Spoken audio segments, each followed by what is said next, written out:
The morning sun peeked through the curtains of Henry Richardson's modest one-story house, casting long shadows across his carefully polished hardwood floors. At 93 years old, Henry still maintained the same military discipline that had been instilled in him during World War II. Every morning, he woke up at exactly 6 o'clock a.m., just as he had done for the past 7 decades. Living alone didn't bother Henry. After his beloved wife Martha passed away 5 years ago, he had learned to find comfort in his daily routines. His neighbors often worried about him, but Henry proved time and time again that age was just a number. His mind was sharp as ever, and his hands, though weathered with age, remained steady enough to tend to his precious Victory Garden. The Victory Garden was Henry's pride and joy. During the war, these gardens had helped feed America while the country's resources were focused on the war effort. Henry's garden, however, was more than just a reminder of the past. It was his connection to Martha, who had loved nothing more than spending warm afternoons among the tomatoes, carrots, and her favorite roses. "Good morning, Mr. Richardson," called Sarah, the young paper delivery girl, as she rode past on her bicycle. Henry waved back with a warm smile. He enjoyed these small interactions with the community, especially since most of his war buddies had already passed away. After collecting his newspaper, Henry went through his morning routine. He carefully made his bed with hospital corners, just as he learned in basic training. His clothes were always neatly pressed, and he took pride in polishing his shoes until they shone. Even on days when his joints ached more than usual, Henry never skipped these important tasks. At 8 o'clock a.m. sharp, Henry walked the 3 blocks to Mary's diner, his cane tapping steadily against the sidewalk. The diner had been his breakfast spot for over 40 years, and Mary's daughter Jenny now ran the place. The bell above the door chimed as he entered, and the familiar smell of coffee and bacon wrapped around him like a warm blanket. "Your usual spot is waiting, Henry," Jenny called out with a smile. She was already pouring his coffee, black with 1 sugar, before he reached his favorite booth by the window. The vinyl seats had worn thin over the years, but Henry found them more comfortable than any fancy restaurant chair. The other regulars at Mary's diner knew Henry well. There was Tom, the postal worker who always had a new joke to share. Sarah, the retired schoolteacher, often joined Henry for coffee and helped him with his crossword puzzles. And young Bobby, Jenny's son, would sit with Henry whenever he could, listening with wide eyes to carefully chosen stories from the war. "Tell me again about your Victory Garden, Mr. Richardson," Bobby said, sliding into the booth with a plate of toast. Henry's eyes lit up. He loved sharing his knowledge with the younger generation, especially when it came to his garden. "Well, Bobby, during the war, every American had to do their part," Henry began, his voice clear and steady. "We grew our own vegetables to help the country. Today, my garden helps feed some of our neighbors who are having a hard time. Just last week, I gave Mrs. Johnson some fresh tomatoes and carrots for her children." The morning continued peacefully as Henry enjoyed his breakfast. 2 eggs over easy, wheat toast, and a side of crispy bacon. He chatted with the other customers, solved half of his crossword puzzle, and left his usual generous tip for Jenny. On his walk home, Henry stopped to help old Mrs. Peters with her groceries. Despite his age, he insisted on carrying the lighter bags while she managed her walker. This was the way Henry lived his life, always ready to lend a helping hand, never expecting anything in return. Back at home, Henry spent the afternoon tending to his garden. His movements were slow but purposeful as he checked each plant, pulled any weeds, and made sure everything was properly watered. The garden was more than just plants to him. It was his legacy, a living reminder of the values he held dear: hard work, patience, and caring for others. As the sun began to set, Henry sat in his favorite chair on the porch, watching the neighborhood children play. Their laughter reminded him of simpler times, and he smiled, grateful for another peaceful day in the quiet life he had built for himself. Little did he know that this peace was about to be tested in ways he never expected. The peace of Cedar Grove changed on a Tuesday morning in early spring. Henry was carefully pruning his rose bushes when the first rumble of motorcycles echoed through the quiet street. At first, he thought it was just a group passing through town, but the noise grew louder and stayed. 3 blocks away, an old warehouse that had been empty for years suddenly came alive with activity. A group of bikers had bought the building for their club. Henry watched from his garden as truck after truck arrived, carrying tools, furniture, and large signs. The biggest sign read Iron Thunder MC in bold red letters. That first week, Henry tried to keep an open mind. Every business needs a chance to prove itself, he told Jenny at the diner the next morning. But his optimism faded as the days passed. The motorcycles roared past his house at all hours, making the windows rattle. The peaceful mornings in his garden were now filled with the sound of revving engines and loud music from the warehouse. One morning, Henry decided to walk over and talk to them politely. He put on his best shirt and made his way down the street, leaning on his cane. As he approached the warehouse, 5 young men in leather vests were working on their bikes in the parking lot. "Good morning," Henry said with a friendly smile. "I'm Henry Richardson, your neighbor from down the street. I wondered if we could talk about the noise level." The youngest biker, barely in his 20s with spiky black hair, laughed and elbowed his friend. "Hey guys, Grandpa here thinks we're too loud." The others joined in the laughter, making Henry's cheeks burn with embarrassment. A taller biker with a thick beard stepped forward. "Listen, old-timer," he said, his voice dripping with mock politeness. "This ain't the retirement home. We bought this place fair and square. If you don't like the noise, maybe it's time to move somewhere quieter." "I served this country so young men like you could have freedom," Henry said quietly. "All I'm asking for is a little respect." This made them laugh even harder. "Oh, we got ourselves a hero," the bearded biker said. "Well, hero, times have changed. This ain't the 1940s anymore." They revved their engines extra loud as Henry walked away, his hands shaking with a mixture of anger and hurt. The situation got worse over the next few weeks. Every time Henry worked in his garden, the bikers would rev their engines as they passed. Sometimes they would shout things like, "Hey, war hero," or "Time for your nap, Grandpa." Young Bobby from the diner saw this happening one day and wanted to confront them, but Henry held him back. "Fighting fire with fire only burns everything down, Bobby," Henry told him wisely. Henry's neighbors began to worry. Mrs. Peters stopped walking to the grocery store because the bikers frightened her. Tom, the postal worker, had to change his route because the motorcycles spooked his mail truck's horses. Even Jenny at the diner noticed fewer customers coming in during the morning rush. One evening, Henry called the local police to complain about the noise. Officer Martinez came by to take his statement, but didn't seem very hopeful. "We'll talk to them, Mr. Richardson," he said, "but they haven't broken any serious laws. The warehouse is zoned for business use, and noise complaints are hard to enforce." That night, Henry sat in his living room, looking at old photographs. One showed him in his military uniform, standing proud and tall. Another was of him and Martha on their wedding day. The last one was recent, him in his garden, surrounded by his beloved roses. As motorcycle engines roared outside, Henry wondered if he was fighting a losing battle. But then he remembered something his commanding officer had said during the war. "The greatest battles aren't won with fists or weapons, but with courage and determination." Henry might be 93 years old, but he wasn't ready to give up his peaceful life without trying everything he could to protect it. As he went to bed that night, the sound of motorcycles still echoing through the neighborhood, Henry had no idea that things would get much worse before they got better. The real test of his courage was still to come. The situation in Cedar Grove grew worse as summer approached.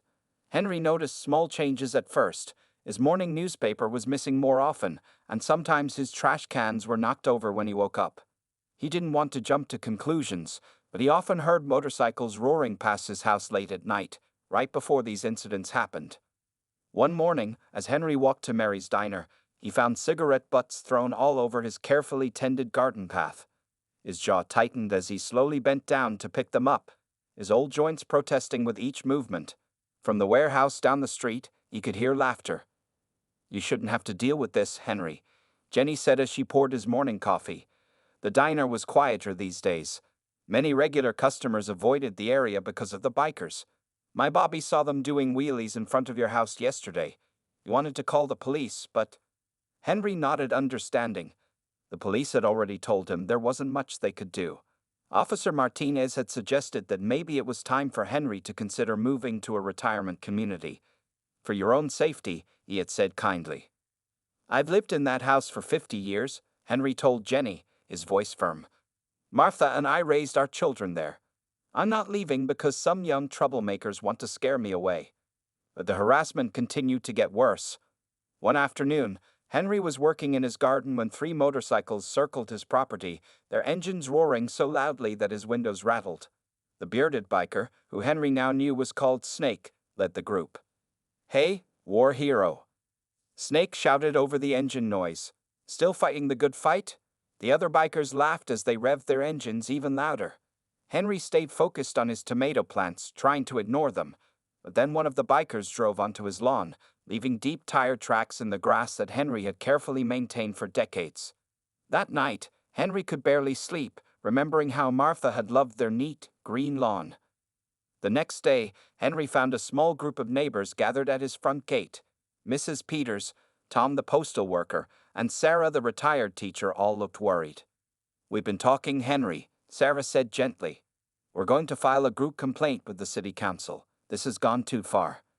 But before they could act, things got even worse. That weekend, Henry woke up to find his mailbox knocked over and spray-painted with the words, "Go home, GRNPA." His American flag, which he raised every morning, had been torn down and left in the dirt. The sight of his flag on the ground brought tears to Henry's eyes. He remembered raising that same flag with his grandson Tommy before the boy left for college. Now Tommy was grown with children of his own, living in another state. Henry hadn't told his family about the problems with the bikers. He didn't want them to worry. Jenny from the diner helped Henry clean up the mess. As they worked, more motorcycles arrived at the warehouse. The building now had a large new sign that read, "Iron Thunder NC. No tree spacing," in angry red letters. Music blasted from inside, and the smell of cigarette smoke drifted down the street. "My dad was a Marine," Jenny said as they straightened the mailbox. "He always said that bullies are actually cowards. They pick on people they think won't fight back." Henry thought about this as he carefully folded his damaged flag. He remembered the real battles he had fought, the friends he had lost, and the country they had defended together. These bikers might think he was just a weak old man, but they didn't know what true strength was. That evening, Henry sat in his favorite chair, looking at the tire tracks that now scarred his lawn. The roses that Martha had planted were wilting from being sprayed with exhaust fumes. The peaceful neighborhood they had loved was changing, and not for the better. But as he watched the sunset, Henry made a decision. He wouldn't let bullies drive him from his home. He had fought real enemies in the war, men who wanted to destroy everything he held dear. These bikers were nothing compared to that. He just needed to figure out the right way to stand up to them. Little did Henry know, the next day would bring a challenge that would test his resolve like nothing before. The morning that changed everything started like any other. Henry woke up at 6:00 a.m., made his bed with military precision, and got dressed for his daily garden inspection. But when he opened his front door, his heart stopped.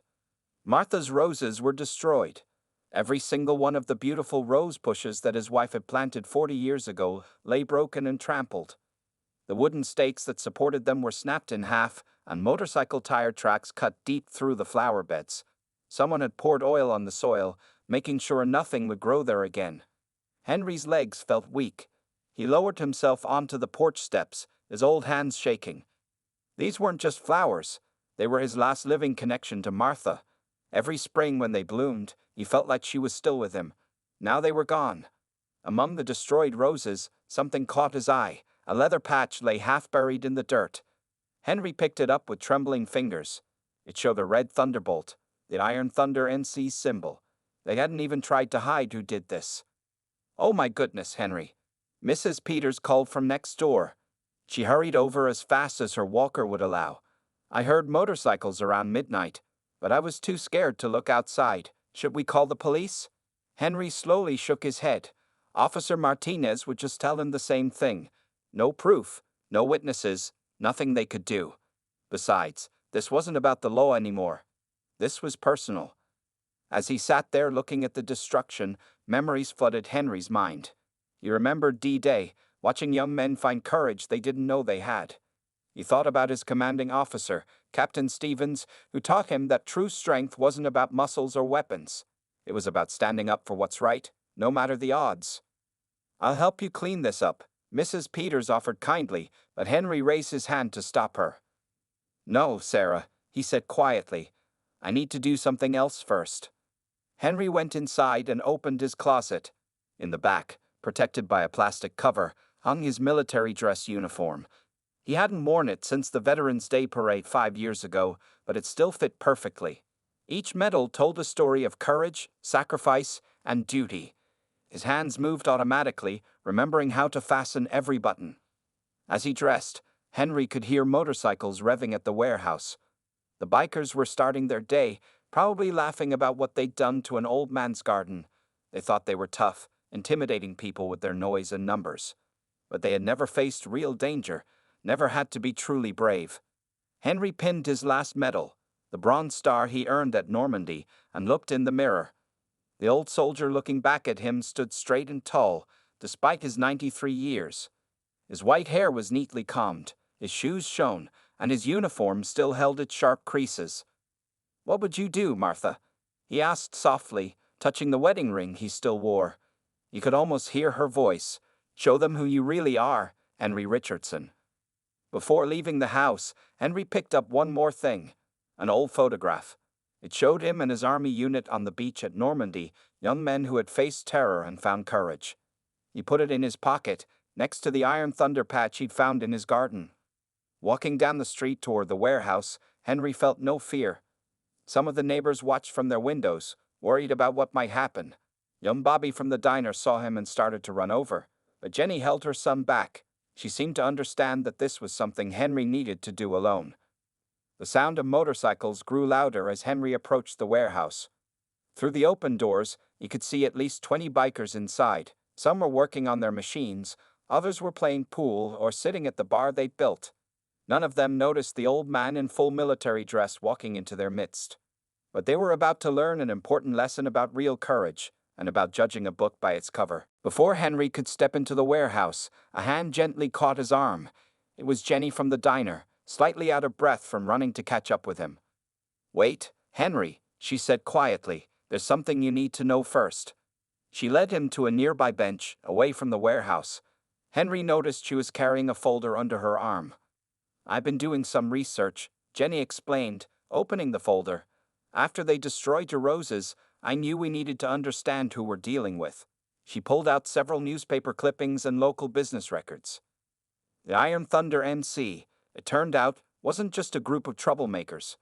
They ran a legitimate motorcycle repair business, and until recently, they'd had a good reputation in other towns. Jenny showed Henry pictures of them participating in charity rides and toy drives for children's hospitals. "But here's what's really interesting," Jenny said, lowering her voice. "Their leader, Mike Tank Thompson, the big guy with all the tattoos, he's a former Marine, served 3 tours in Afghanistan." Henry's eyes widened at this information. He remembered seeing Tank before, a tall, muscular man with a full beard who always stayed in the background during the harassment. Unlike the others, Tank had never personally participated in bothering Henry. "There's more," Jenny continued. "Most of these younger guys causing trouble, they're not really members of the club, they're prospects. New guys trying to prove themselves. Tank's been away dealing with family issues for the past month, leaving Snake in charge." As they talked, more pieces of information emerged. Jenny had discovered that Tank had started the club as a way to help veterans adjust to civilian life. Many members were former military, but lately the club had lost its way. Snake and his friends had taken advantage of Tank's absence to change the club's culture. The old members, the real veterans, they've mostly stopped coming around, Jenny explained. Snake's group has taken over, and they're running the club into the ground. Their repair business is losing customers because people are scared to bring their bikes in. Henry sat quietly, absorbing this information. He thought about the young men who had been harassing him, their need to prove themselves, their misguided attempts to show strength. It reminded him of some of the young soldiers he had known during the war, before they learned what real courage meant. "Tank's coming back today," Jenny added. "Bobby overheard Snake talking about it yesterday. They're planning some kind of welcome back party at the warehouse tonight." Henry nodded slowly, his mind working. He looked down at his uniform, at the medals that represented not just his courage, but the brotherhood of all who had served. Maybe there was more than one way to fight this battle. "Tell me more about Tank," Henry asked. Jenny shared what she had learned. Tank had earned a Purple Heart in Afghanistan.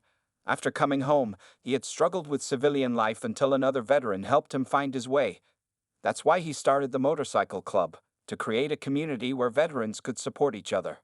He's not a bad person, Henry, Jenny said. He's just lost sight of his purpose, and these young guys, they're lost too. They're trying to be tough because they don't know how else to be strong. Henry remembered his own return from war, how hard it had been to adjust. If it hadn't been for Martha and the support of other veterans, he might have lost his way too. As they sat there, more motorcycles arrived at the warehouse.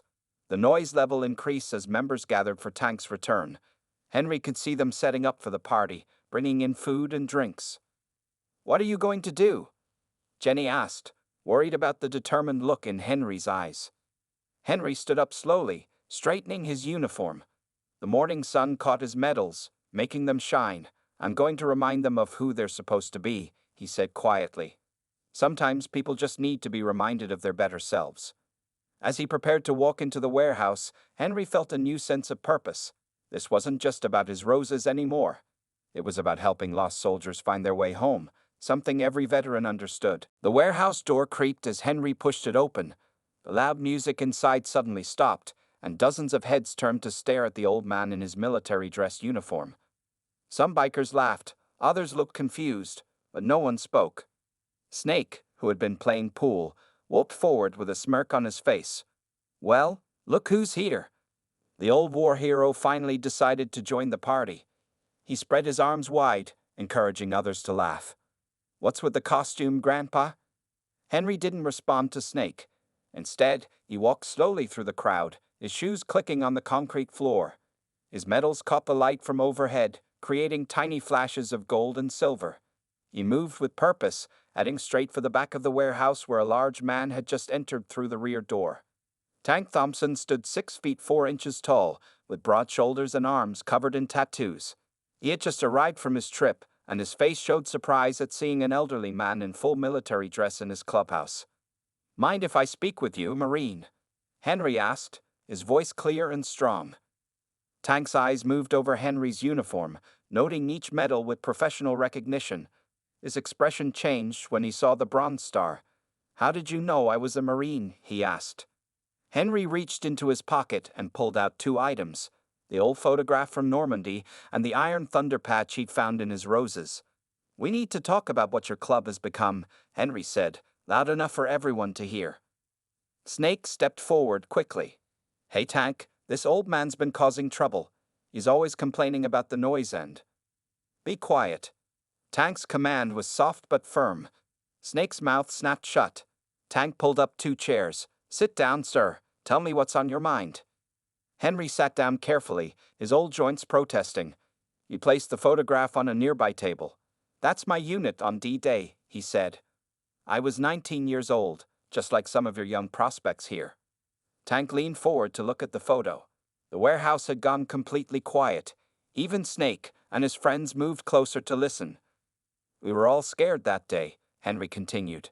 "But we had something these young men don't seem to have anymore: respect. Respect for ourselves, for our uniform, and for others who served."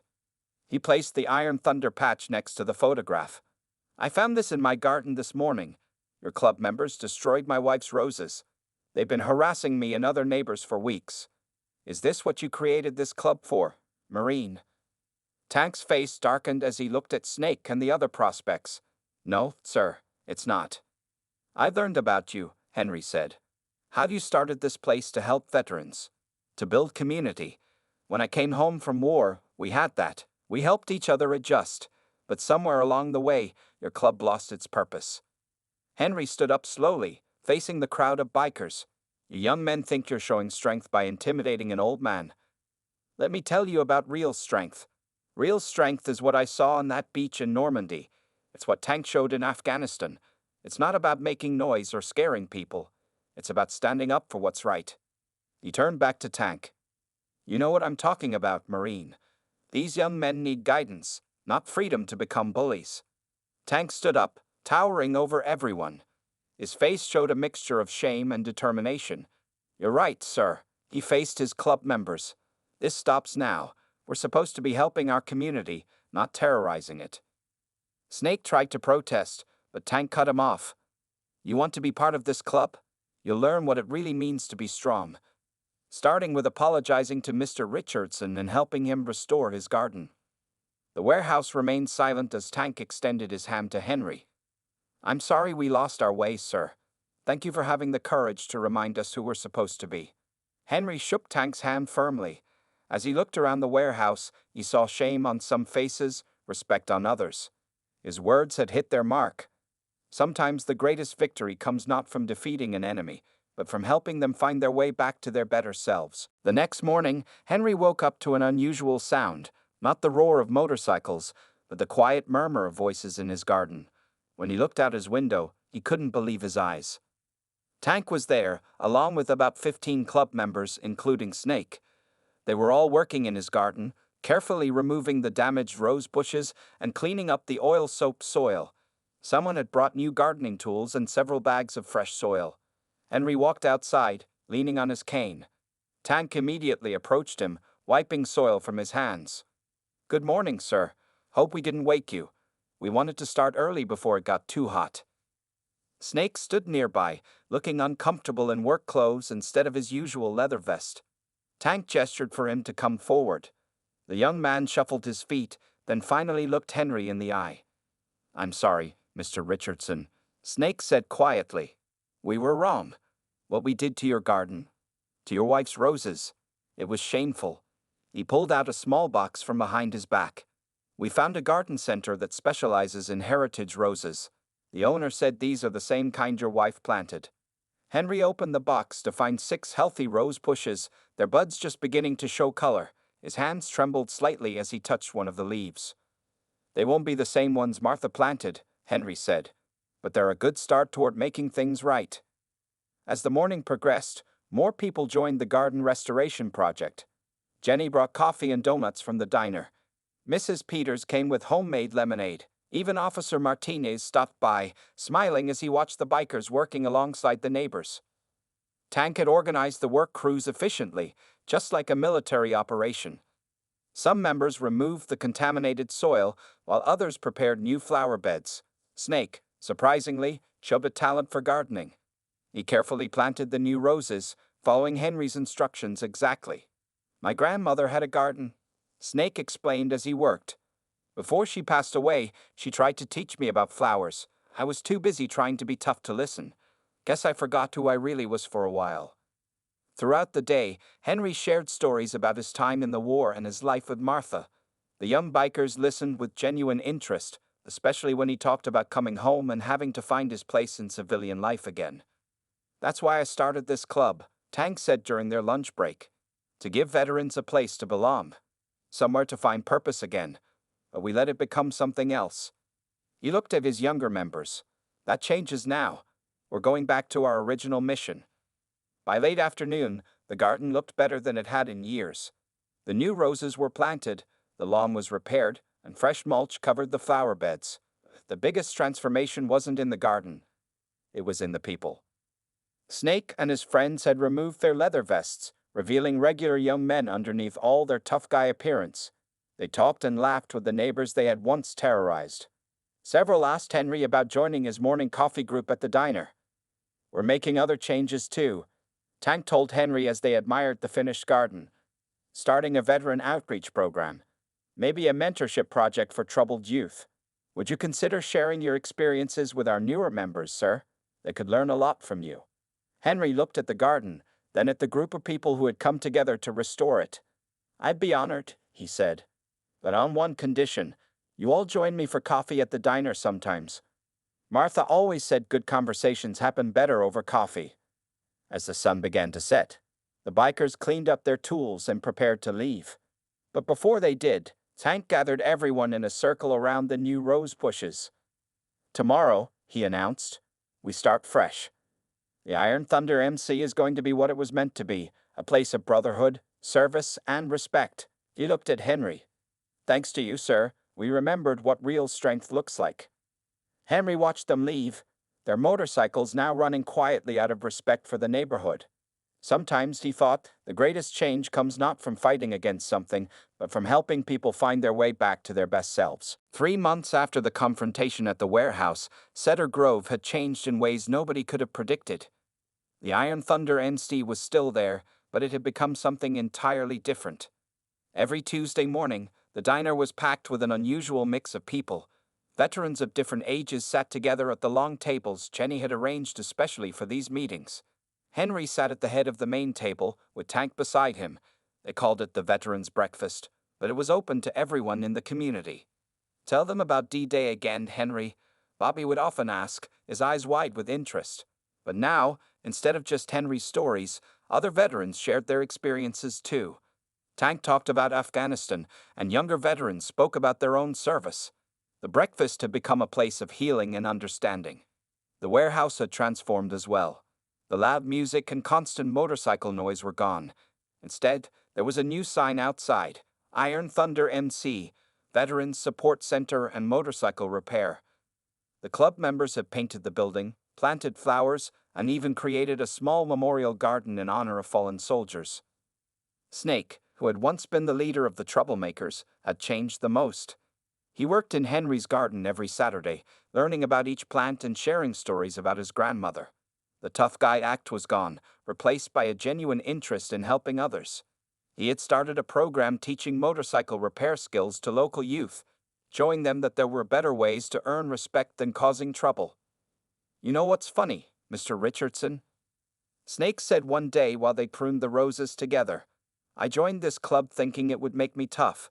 Instead, it taught me what real strength is." The new roses were blooming beautifully, their pink petals reminding Henry of the ones Martha had planted. But now they represented something more. They were a symbol of how people could change when given the chance to be their better selves. One sunny morning, Henry got a surprise visit. A black car pulled up in front of his house, and a man in a military uniform stepped out. It was General Roberts from the Veterans Affairs Office. He had heard about what happened in Cedar Grove and came to see for himself. "Mr. Richardson," the general said, shaking Henry's hand, "what you've done here is remarkable. You've created a model for veteran integration that we'd like to implement in other communities." The Iron Thunder NC's veteran support programs had caught the attention of military officials. Tank's club was now helping other motorcycle clubs across the country transform into veteran support centers. What had started as a conflict in a small town was becoming a movement. That evening, the community gathered in Henry's garden for a special dinner. Jenny and Mrs. Peters had cooked enough food to feed an army. The bikers, now clean-cut and respectful, helped set up tables and chairs. Children played safely in the streets, no longer afraid of loud motorcycles.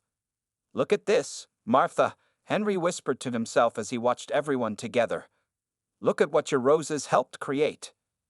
Tank stood up to make an announcement. "Thanks to Mr. Richardson's guidance, we're starting a scholarship fund for veterans who want to learn motorcycle repair or start their own businesses. We're naming it the Richardson Thunder Veteran Support Fund." The crowd applauded, and Henry felt tears in his eyes. He thought about how close he had come to giving up, to moving away when the harassment started. But by choosing to face the problem with dignity and understanding, he had helped create something beautiful. As the sun set over Cedar Grove, the garden was filled with the sound of laughter and friendly conversation. The roses released their sweet perfume into the evening air. Where there had once been conflict, there was now community. Where there had been fear, there was friendship. "You did good, Henry," Jenny said, patting his hand. "You showed everyone that the greatest victory isn't winning a fight. It's preventing one by helping people find their way back to who they're meant to be." Henry looked around at his transformed neighborhood, the veterans finding purpose, the young people learning from their elders, the community coming together. Sometimes, he realized, the most powerful decision isn't about standing up to your enemies, but about helping them become your friends.